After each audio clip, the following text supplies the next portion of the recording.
আশা করি সকলে ভালো আছেন। আজকে আমি একটি জিনিস দেখাবো, সেটা হচ্ছে হোয়াটসঅ্যাপ বা মেসেঞ্জারে কিভাবে লাইভ লোকেশন শেয়ার করতে হয়।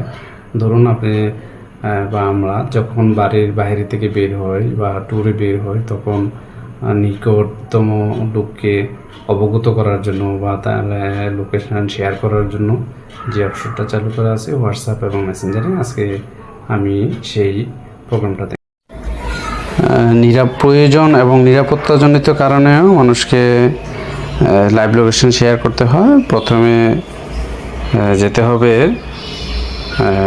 হোয়াটসঅ্যাপে যাওয়ার পর যাকে শেয়ার করতে চাচ্ছে তার লোকেশন তাকে ক্লিক করতে হবে। যেমন আমি আমার ভাইকে শেয়ার করব, তাই ব্রাদারে ক্লিক করলাম।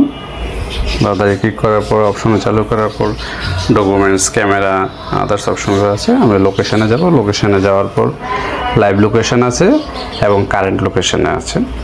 তো নর্মালি যেহেতু ট্যুরে বের হচ্ছে, তাই লাইভ লোকেশন দেওয়াই বেটার। তো তখন আমরা লাইভ লোকেশনে ক্লিক করতে হবে এবং লাইভ লোকেশন 3টা অপশন আছে, একটা 15 মিনিট, একটা 1 আওয়ার, একটা হচ্ছে 8 আওয়ার্স। তো যেহেতু বাইরে ট্যুরে যাচ্ছে, লাইভ দিয়ে রাখাই উত্তম, জন্য 8 আওয়ার্স দেওয়া বেটার। আর নিচে কমেন্টস অপশন আছে, কমেন্টস অপশন ইচ্ছা দিলেও আছে, না দিলেও আছে, এটা কোনো ম্যান্ডেটরি না। দিয়ে সেন্ড